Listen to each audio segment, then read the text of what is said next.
So, guys, I want to do the worldwide privacy tour, and I'm at one of my jobs right now. And what I have to kind of say is that I've been so busy with work that I've had a hard time just finding time to review things. I would like to step outside and review it, but it's really cold where I live. So, the worldwide privacy tour is is a very multi-layered episode. Like on one side, it is about the prince and princess of England. Like the queen is dead, so they're talking about like how they want privacy, but they keep making noise and a lot of things like that. So it's kind of like that hypocrisy, and that also that just being blind to your actions. Oh well, I want privacy, but I'm going to draw attention to myself by being on the news, being disrupting a funeral, and then also publishing a book. And then once they move to South Park, they're setting off fireworks and they're harassing Kyle and everything like that. And the other side of it, of this episode, is that the other side of this episode is like the stuff that happens with Kyle. First of all, Kyle has an issue with Ike because Ike is very, very obsessed with the Queen passing away. Like it's 4 months ago, and he's mad that I keeps like replaying the video on YouTube. So I kind of like this because there are human beings, and especially nowadays with the super sensitivity culture, where people just have a hard time moving on. And it's actually very similar to 9/11 for those who've not been alive. Like when the World Trade Center collapsed, it was really until I think it was really until like mid October, like over 30 days that they were covering the event, and there were some people like I remember like it was traumatic for a lot of people, but there were like some people who would be watching like CNN and all that stuff over and over. But when Pearl Harbor was attacked in the 1940s, we don't have a lot of just recording of how people responded to that back then. Like were people like watching the news over and over, but back in the 40s, it was almost like there were like a few news programs, and then people got into World War II. But when it was like 9/11, there was a lot more news coverage and media, so it was easy to kind of just for people to just if they wanted to rewatch it many times they could. So it's also kind of the warning. It's also like a danger of like the internet and that thing too about how sometimes if there is a traumatic event, it allows some people who have an issue of not moving forward with their lives to just be stuck on it. So that's the issue with Ike, but the main issue is with Kyle. So because Ike is using up the computer just to rewatch the funeral over and over again, what happens is that he can't play video games with his friends, and they're keeping a storyline where Stan and Token are friends because their parents are both on weed farms. So Kyle kind of feels little left out, and then also too like Kyle feels like people are not respecting him or he's an outcast because he keeps bringing up the queen, like the queen, the prince, and the prince's wife and their drama. So people just kind of ghost him. So what happens is Butters says he needs to work on his brand, and a brand really is that you just go to a professional company and they give you a personality. Like they say, okay, you know what, you're like Kyle, you don't let things get to you, and you're a victim. So it's a very interesting satire because first of all, every single time they give you a couple of characteristics, it's as I said, it's what people would like about you, and that's not always the best thing because you're just being somebody that's like, okay, well, I got to satisfy other people, and so you're becoming kind of fake. And it's also true because what's happening nowadays with social media and a lot of like self-help, or sometimes when people do things like talk to a therapist, or I want to go on 5 hour find someone to talk to, you find people who are amateur, and they may encourage toxic habits like satisfy other people instead of just satisfy yourself. The other thing that I like about this episode is that every single time when they go to Come Hammer, the company where where he creates an image and persona for people, there's two things that I like. Is that Come Hammer, to me, it's a reference to a dick. You know, obviously cum and the word hammer, so it's like a masturbation reference, but it's it's another way of saying a dick. Like they're teaching you to be a dick. Like you know how Brian Griffin, like how when Brian Griffin had trouble with women, he went to Quagmire's class, and Quagmire's class said that this is not a class for romance. This is a class on how to get women, and the best way to get women is to be a douchebag. And it's kind of like the same thing. And then also another thing that I like is that every persona, the last thing that they include in your persona is a victim. And I like that because nowadays, you know, there's this huge culture of being a victim, or also just saying, you know, well, you know, they did this in the DNA and Me episode of South Park where, you know, all the white characters find out that they have a black ancestor or Native American ancestor. So they're like, okay, well, I can play the victim card, or say that, you know what, somebody in my past was affected by genocide or slavery, so therefore I'm a victim. But it's also keeping this toxic mentality we see in American culture of being a super victim. And I think like towards the end of the episode that Butters gets in a fight with Bebe because part of his personality adjustment is to be a jerk and whatever, so Bebe beats the shit out of him. And I kind of like that because you never see Bebe act like that. You'd kind of expect Wendy to do it, but once again, it's part of subverting expectations. You would think Wendy's the fighter, but also Bebe does that. And also too that Butters walks away proud of it. Like he doesn't kind of feel bad about what he did. So Kyle just like takes him back to Cumhammer, and it's kind of cool too because it's almost like Kyle tries to be a new person. And I think when Kyle changes his personality, he's more like the Jersey Shore Kyle. But he kind of realizes that that's not who he is because he's seen Butters get beaten to a pulp, and he's like, you know what, I got, you know, Butters is my friend, and Butters is very impressionable, so, you know, I want to just remove Butters from a situation that he caused because he's naive.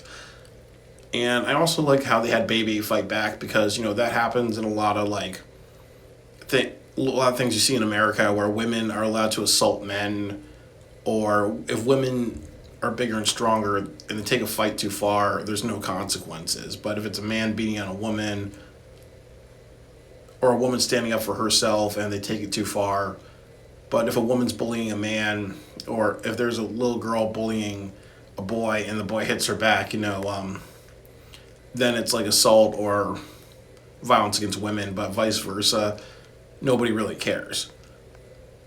So, so the episode really concludes with Kyle giving a speech by just saying that, you know what, we have to accept our weaknesses as people. We shouldn't be creating a false personality. And a bunch of the kids walk out of the Come Hammer, let us create your own personality place.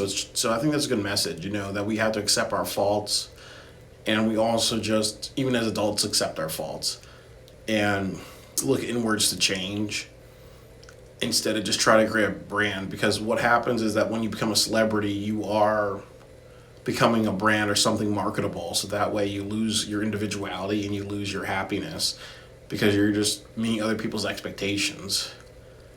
And also, even if you're a celebrity, people put like their own stigmas on you. So like, you know, the queen of, like the princess of England and the prince of England, people, they're usually beloved celebrities because of Princess Diana, but people's definition of the current prince and princess is that they're spoiled, entitled, and they're dishonorable. And I also like the prince's memoir. It's called Wah. So I like how they're satirizing that, you know, he comes off as a big crybaby. And one thing about the prince is that he looks a lot like Vincent van Gogh. And I also love the ending of this episode because all the South Park kids like just hang out with Kyle and they say like, you know, it looks like you're going through a hard time. Let's play basketball. And Kyle just sees his brother on the laptop again, and he's kind of like, you know, mad because his brother's like watching the funeral for, you know, 5 or 6 months straight. And then he's like, no, you have an issue, you know, like things get to you, you're sensitive, but I understand it's your personality, so I respect that. And I think I love the ending because it seems like all the kids kind of come together and they really just really respect Kyle, and they start to be a little bit more sensitive, and they become like they're there for Kyle, just play basketball, be cool, and then the prince wants to get involved and he just plays his drum set. So I think they're showing sensitivity in two ways. Like, you can be so sensitive to something, you could be like a prima donna, like the prince, or you could be so under you could be very not understanding, like Kyle. I'm sorry, guys. Like, what happens is, like, I'm just hiding in one of the bathrooms, but just to do this review. But what I would say is, I would conclude it by saying that the best sensitivity is to be sensitive of what other people are going through instead of just your ego or being frustrated with your family or just with celebrities or whatever. We got to be mindful of what other people are going through, and I think that's the main message. And it almost, I can't cry, but almost made me, like, have an invisible tear to say, wow, I really like the South Park kids and how they care about each other, because there's definitely a lot of fourth wall jokes. And one of the fourth wall jokes, like, you see with Trent Boyette and other ones, that they all understand they're part of this really fucked up South Park universe. So it seems like, it's cool that when people, like, the biggest thing we learn from the sensitivity culture is to understand somebody's going through a hard time and respect them and be a healing hand versus just being arrogant and selfish. And I think that that's the main message. And I also think that another message that people have to understand is that, nobody's hollow on the inside unless you just be super fake or think that you need to be somebody that you're not. And you have to work hard on never being that person. And if you lose your identity, you almost have to recraft your identity, but you have to find yourself instead of paying an organization to find yourself or going on Instagram or social media to kind of create a fake persona. You have to create the persona yourself. Like, when I was in high school, I remember trying to find my identity, and I remember having a very hard time with it, and I remember always being knocked down every single time I've tried to find a bad identity. Like, I'm biracial, but I lived in a lot of white communities where I was just a black kid, and I was misdiagnosed with autism. So I was kind of looked in the mirror and saw myself as a autistic nigger or a special needs nigger or a retarded nigger, because I've dealt with so much racism and people calling out my race. That's how I felt about myself. But when I went to college, I worked very hard. Then I kind of said, I'm a badass hard worker. I'm actually multiracial, so I'm a multiracial hard worker and somebody that wants to get better and better at myself. And it was good because, when I was in high school wanting to have a hollow identity, have a fake identity, I was dressing up like a pimp, I was acting like a gangbanger, and there was a time where I was being a little bit like Uncle Ruckus. And then the other thing is that when I was getting in trouble, my parents would always bring up a disability. Like, I'm misdiagnosed. I'm not autistic. I was misdiagnosed with autistic. So I remember each time I got myself in trouble, my parents would bring up my disability, or sometimes they'd break my balls. But what I had to learn the hard way, being 35 years old, is that every single time they brought it up, it's because I was fucking up. And that's a consequence. That, if I'm being ignorant, then people with not a lot of education about disability, who are my parents, will make choices or say things that are hurtful when they're trying to be helpful, but it actually comes off as more hurtful. But that's how I struggle with my identity. But I'm happy that I found my own, and we got to do that. Don't look at social media to find an identity. When you are becoming a celebrity, you have to make sure you don't lose yourself. And life and drama and the pressures of being a celebrity helps us makes it easy to lose your identity. But you have to look inwards to find it. And also, therapy is good, but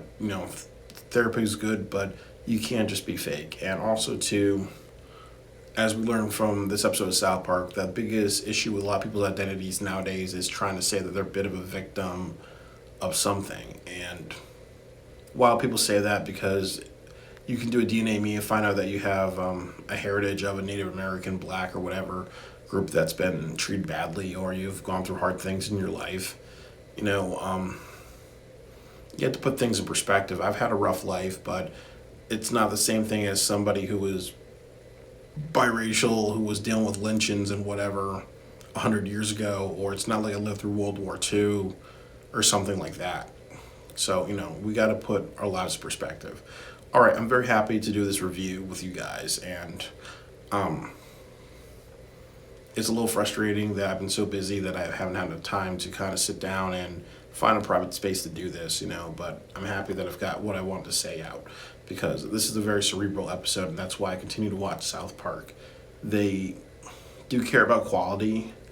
I don't see that in The Simpsons or Family Guy, so that's why I stick with South Park, and I'm happy to review their shit, because they work hard. They work very hard to be better and better.